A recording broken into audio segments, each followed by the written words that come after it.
Hi sir. எப்படி sir இருக்கீங்க? நல்லா இருக்கீங்களா? ஸோ எந்த கம்பெனியில் நீங்கள் ஒர்க் பண்ணுறீங்க? என்னவா சார் இருக்கீங்க? நான் நல்லா இருக்கேன் ப்ரோ. நான் வந்து டிசிஎஸ்ல ஒர்க் பண்றேன்.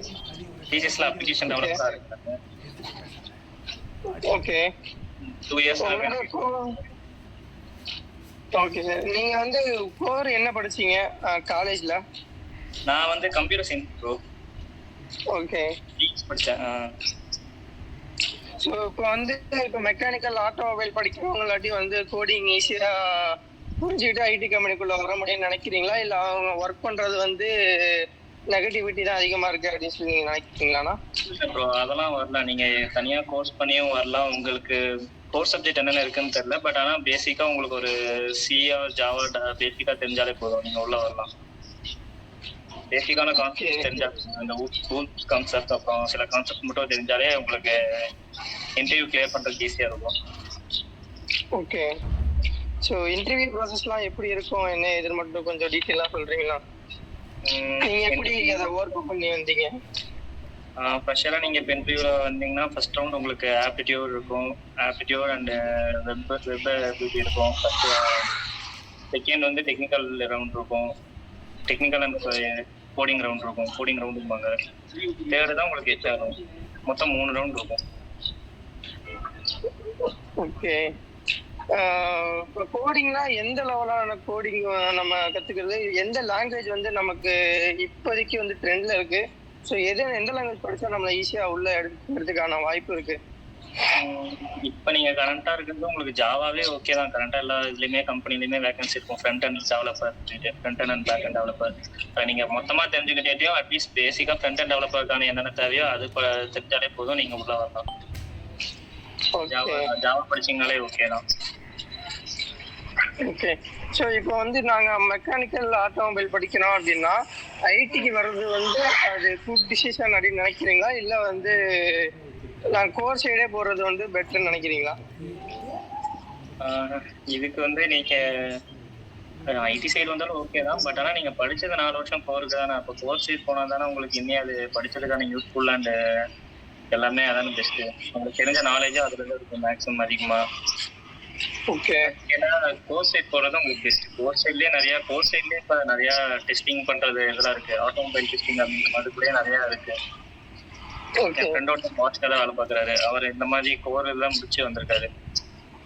ஓகே. அதனால் நீங்கள் கோர் சைட் போனாலும் உங்களுக்கு நல்ல வேல்யூ இருக்குது, நல்ல பேக்கேஜஸ், நல்ல இதெல்லாம் ஃபியூச்சர் இருக்குது. ஸோ இப்போ வந்து ஐடி செக்டர்லேயே வந்து மெக்கானிக்கல் ரிலேட்டடாக உள்ளவங்களுக்கு வந்து ஒர்க் கொடுக்குறாங்களா? இப்போ ஏன்னா இப்போ ஒரு வெஹிக்கிள் இருக்காங்க, என் கொலீகே இருக்காங்க. கொலீக்ஸே மெக்கானிக்கல் ஆட்டோமொபைல் ஃபீல்ட்லாம் படித்தவங்களே இருக்காங்க. ஐடி ஃபீல்டுக்குள்ளே வந்திருக்காங்க. படித்தது ஒன்று வந்தது கற்றுக்கிட்டே தனியாக கோர்ஸ் பண்ணிட்டு வந்திருக்காங்க. அதெல்லாம் வரலாம், ஒன்றும் பிரச்சனை இல்லை. ஓகே. ஸோ இப்போ நான் என்ன கேட்குறேன்னா, இப்போ நம்ம காலேஜ் எல்லாம் இப்போ படிச்சிருக்கோம். இப்போ காலேஜில் வந்து நம்ம பார்த்தோம்னா டிரைவர் வந்து கோர் கம்பெனிக்கு எப்படி வராங்கன்னா இந்த பிபிஓ இல்லை ஐடி கம்பெனி, அந்த கோர் கம்பெனியை தவிர மற்ற எல்லா கம்பெனியும் வராங்க. ஸோ இதை பற்றி நீங்கள் வந்து என்ன நினைக்கிறீங்க? கம்பெனியில் பிளேஸ்மெண்ட் பற்றின்னு எனக்கு தெரியல. பட் ஆனால் அவுட் சைடில் பிளேஸ் பண்ணுறதுல வந்து இப்போ நிறையா வேகன்சி போயிட்டு தான் இருக்குது. கோர் கம்பெனி சைடுனாலும் இப்போ எடுத்துகிட்டு தான் இருக்காங்க. நீங்கள் இன்சைட் த கேம்பஸ் பிளேஸ்மெண்ட் தவிர நீங்கள் எதையும் அப்ளை பண்ணியிருந்தாலும் உங்களுக்கு வரும்.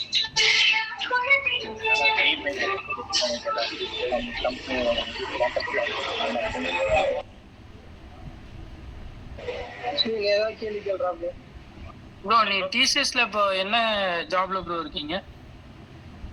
அதான் அப்ளிகேஷன் டெவலப்பரா இருக்கு. அப்ளிகேஷன் அஸ்வினி ஏதாவது கேக்குறியா? Java developer.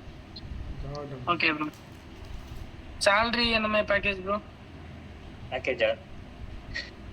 பேக்கேஜ் பாத்தீங்கன்னா எனக்கு per annumக்கு 3.70 LPA. Okay bro. நீங்க எங்க ப்ரோ கரெக்ட்டா வர்க் பண்றீங்க? கரெக்ட்டா சென்னையில சிறுசேரி பிரான்ச்ல வர்க் பண்ணிட்டு இருக்கேன் bro. Okay okay. Chennai DC Siruseri. Okay super bro. இப்போ ஈஸியா வந்து நம்ம ஹைக்கு ஏத்துறோம் அப்படின்னு நினைச்சோம்னா அதுக்கான ஈஸியா என்ன வேணா இருக்கு? இப்போ 3 இயர்ஸ் ஒரு 6 இயர்ஸ் அப்படின்னா ஹைக்கு வந்து அது உங்க பர்ஃபார்மன்ஸ் பேஸ் பண்ணி தான் ஃபுல்லாவே போடுவாங்க. நீங்க நல்லா பெர்ஃபார்ம் பண்ணீங்கன்னா உங்களுக்கு ஏ பேண்ட் போடும்போது நல்ல ஒரு growth இருக்கும், ஹைக் இன்க்ரீஸ் ஆகும். அதை தாண்டி பிசிலாம் வாங்குனீங்கன்னா உங்களுக்கு ஹைக்குன்னு சொல்லிக்கிற மாதிரி பெருசா இருக்காது, ரொம்ப மைனர் இதாக தான் இருக்கும், எஃபெக்டாக தான் இருக்கும் உங்களுக்கு பேக்கேஜ்ல. அதனால அது ஃபுல்லாவே உங்க பர்ஃபார்மன்ஸ் பேஸ் பண்ணி தான் இருக்கும். நீங்க டிசிஎஸ்க்கு நீங்க வந்து என்ன அட்வைஸ் கொடுப்பீங்களா? என்ன ப்ரோ ஒன்ஸ் ரிப்பீட் பண்ணுங்க क्वेश्चन. இப்போ நாங்க எல்லாருமே ஃபைனல் இயர் ஸ்டூடண்ட் தான், 8th செமஸ்டர் வந்தாச்சு. ஸோ எங்களுக்குலாம் நீங்க ஒரு அட்வைஸ் கொடுக்கணும்னு நினைச்சீங்கன்னா என்ன கொடுப்பீங்க? நீங்க இந்த டைம்ல இருந்து இப்ப நீங்க சர்ச் பண்ண ஆரம்பிச்சீங்கன்னா தான் உங்களுக்கு இன்னும் ஒரு நீங்க காலேஜ் முடிக்கக்குள்ளேயாச்சும் உங்களுக்கு கன்ஃபார்ம் ஒரு ஜாப் இருக்கும் வெளியே வரும்போது. ஏன்னா இப்போ நீங்க ஐடி கம்பெனி எம்என்சி பொறுத்த வரைக்கும் நீங்க ஸ்டார்ட் பண்ணி இப்போ அப்ளை பண்ணி கிளியர் பண்ண அப்படின்னா ஒரு 4-5 months கழிச்சு தான் உங்களுக்கு ஜாயினிங் டேட்டே. அதனால என்ன கேட்டா இப்போ இருந்தே நீங்க ஸ்டார்ட் பண்றது நல்லது, ஜாப் சர்ச் பண்ற மாதிரி இப்போ அவுட் சைட் கேம்பஸும் இல்லை, அதை தாண்டி நீங்க வெளியவும் ட்ரை பண்றதுல better. I mean job MNC company try பண்ணிக்கலாம். டிசிஎஸ் கம்பெனி வந்து ஆன் கேம்பஸ் வரும்போதே எடுத்தா தான் உண்டு, நீங்கள் வெளியே போய் அப்ளை பண்ணால கிடைக்கிறது கஷ்டம் அந்த மாதிரியெல்லாம் சொல்கிறாங்க. அப்படிலாம் இல்லை ப்ரோ, அப்படிலாம் இல்லை. நீங்கள் வெளியே வந்து அப்ளை பண்ணாலும் இருக்கும். நான் வந்து ஆன் கேம்பஸ்லாம் கிடையாது, நான் வந்து வெளியே தான் ட்ரை பண்ணேன். வேறு கம்பெனியில் இருந்தால் அதுக்கப்புறம் வெளியே வந்து ட்ரை பண்ணி தான் வந்தேன். அதெல்லாம் நீங்கள் எடுத்துக்கலாம், அதெல்லாம் பிரச்சனை இல்லை. ப்ரெஷராகவும் எடுப்பாங்க, வெளியே கேம்பஸில் வந்து வாக்கின் வைப்பாங்க. என்ன எதிர்பார்க்குறாங்க ப்ரோ? வந்துட்டு ஒரு கோர் ஃபீல்டில் தான் நம்ம படிக்கிற 4 வருஷம், ஆனால் ஐடி ஃபீல்டு இன்ட்ரெஸ்ட் இருந்தால் என்ன எதிர்பார்க்குறாங்க கம்பெனியில் டிசிஎஸில்? அவங்களை பொறுத்த வரைக்கும் கோடிங் நாலேஜ் தான் ப்ரோ வேணும் மெயினாக. எந்த டிசிஎஸ்ன்னு இல்லை, எந்த கம்பெனி நீங்கள் ஐடி வந்தாலும் உங்களுக்கு ஒரு கோடிங் நாலேஜ் உங்களுக்கு ஓரளவுக்கு தெரியணும். லாங்குவேஜ் சர்டிஃபிகேட்டோட எதிர்பார்ப்பாங்க. என்ன ப்ரோ லாங்குவேஜ் சர்டிஃபிகேட்டோட தான் எதிர்பார்ப்பாங்க. நீங்கள் என்னென்ன சப்ஜெக்ட் படிக்கிறீங்கன்னு எனக்கு எக்ஸாக்டாக தெரியல. மேபி உங்க சப்ஜெக்ட்ல கோர் இது இந்த மாதிரி ஜாவா இல்லை ஆட்டோமொபைல் டிபார்ட்மெண்ட் தான் படிக்கிறேன். எங்களுக்கு ஐடி சம்மந்தமாக கோரில் எதுவும் இல்லை எங்களுக்கு சப்ஜெக்ட்டு. இந்த ஜாவா சி பைத்தான் சொல்லி கொடுத்தாங்க, ஜாவா சி எல்லாம் இல்லை. சரி பைத்தான் கூட போகலாம். பைத்தான் கூட வேகன்சி வரும், டேட்டா பேஸ்ல சைடுல இருந்து உங்களுக்கு வரும், பைத்தான் சைடுல இருந்தும். அது மாதிரி நீங்க ட்ரை பண்ணலாம். கோர்ஸ் போய் சர்டிஃபிகேஷன்லாம் வாங்கணும்னு ஒன்றும் இல்லையா ப்ரோ? இந்த கோர்ஸே உங்களுக்கு டிஃபால்ட்டா ஓகே. ஆனா நீங்க மெக்கானிக்கல்னால எனக்கு தெரியல, அந்த நீங்க சப்ஜெக்ட் இல்லைன்னு சொல்றதுனால அதுக்கு வேணா கோர்ஸ் நீங்க பண்ற மாதிரி இருக்கும். மேபி அவுட் சைட்ல எதுவும் ஜாவா அது மாதிரி சும்மா பண்ணியிருக்கேன், 6 months பீரியட் மட்டும் இது மாதிரி இருந்திருக்கேன், ட்ரைனிங் எடுத்திருக்கேன், அது மாதிரி சொன்னீங்கன்னா அது கூட ஓகே தான், கன்சிடரபிள் தான். அவங்களுக்கு வந்து ப்ரூஃப்னு சொல்லி ஒன்று பெருசாக தேவையில்ல, செக் பண்ண மாட்டாங்க. இப்போ உங்களுக்கு அந்த நாலேஜ் இருக்கான்னு சொல்லி அவங்க டெஸ்ட்டு ஆன்லைனில் அந்த டெஸ்ட்டில் நீங்கள் பாஸ் ஆகிட்டீங்கனாலே போதும். அதை தாண்டி ப்ரூஃப் மாதிரிலாம் நீங்கள் சப்மிட் பண்ணி தான் இது பண்ணணும் அப்படின்லாம் கிடையாது. அவங்க கேட்பாங்க நீங்கள் ஆட்டோமொபைல் படிச்சுட்டு எதுக்கு இந்த ஃபீல்டில் வரீங்க அப்படின்னு தான் கேட்பாங்க. அதுக்கான ஒரு வேலிட் ரீசன் சொல்லிட்டீங்க அப்படின்னா அவங்க எடுத்துப்பாங்க, டெஃபினட்டாக எடுத்துப்பாங்க.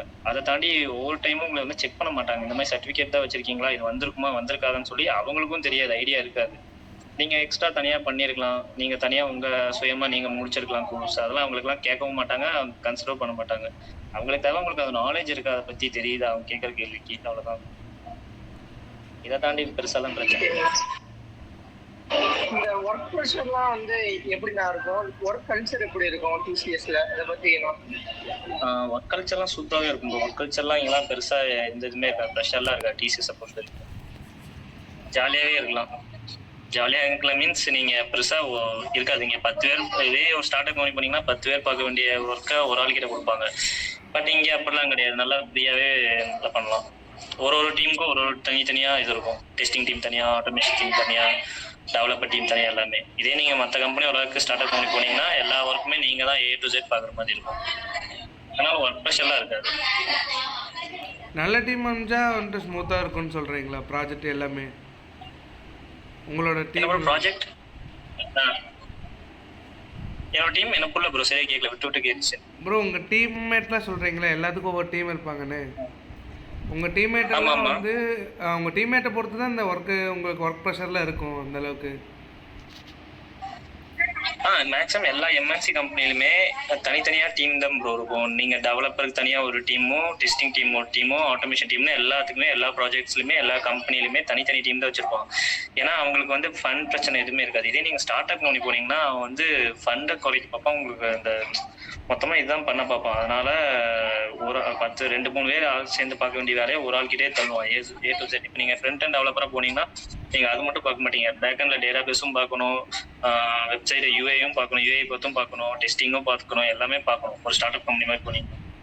ஆனா இதே அதான் நான் சொல்றது, எம்என்சி கம்பெனி நீங்க எந்த எம்என்சி கம்பெனி போகலாம், டிசிஎஸ்ன்னு இல்லை, அதர் தென் நீங்க காய்சென்ட் ஆர் அசென்ச்சர் இல்லை டெலாய்ட் எந்த கம்பெனி போனீங்கனாலும் அதுக்கு தனி டீம் இருக்கும். ப்ரெஷர் உங்களுக்கு பெருசா இருக்காது. அதான் அது இப்போ அது இல்லாமல் இந்த ஹைப்ரிட் மோடு இருக்கு. இப்போ இருக்கிற எம்என்சி கம்பெனியில் எல்லாமே work from home, hybrid mode, அது மாதிரி நிறைய ஃபியூச்சர்ஸும் இருக்கு, ப்ளஸ் இருக்கு. அதனால அதெல்லாம் பிரச்சனை இல்லை. இப்போ வந்து யூஐ யூஎக்ஸ் வந்து நம்ம பார்த்தோம் அப்படின்னா யூஐ யூஎக்ஸ்ன்ற ஒரு ரோலுக்கு வந்து நமக்கு கோடிங் தேவையா இல்லை நமக்கு கிராஃபிக் டிசைனிங்கிறதே தனி கோடிங்லாம் கிடையாது. யூஐங்கிறதே ஒரு கோர்ஸ் இருக்கு, யூசர் இன்டர்ஃபேஸ். அது ஃபுல் அண்ட் ஃபுல் அது வேற செக்டர் வரும். யூஐ வந்து அது தனி இது டீம். அதுக்கும் நம்ம கோர் அந்த நம்ம ஜாவா அது படிக்கணும்னு சம்மந்தம் இல்லை. நீங்க அது யூஐக்கு தனியாவே இருக்கு. அந்த அதை கோர்ஸ் நீங்க எக்ஸ்ட்ரா படிச்சீங்கன்னா தான் உங்களுக்கு அது புரியும். யூஐ பார்த்துனாலே யூசர் இன்டர்ஃபேஸ் என்ன பண்ணுவாங்கன்னு. சரி, ஓகே ப்ரோ. உங்கள்கிட்ட வேலிட் டைம் எங்களுக்காக ஸ்பெண்ட் பண்ண thank you bro. Okay bro, thanks bro, thanks.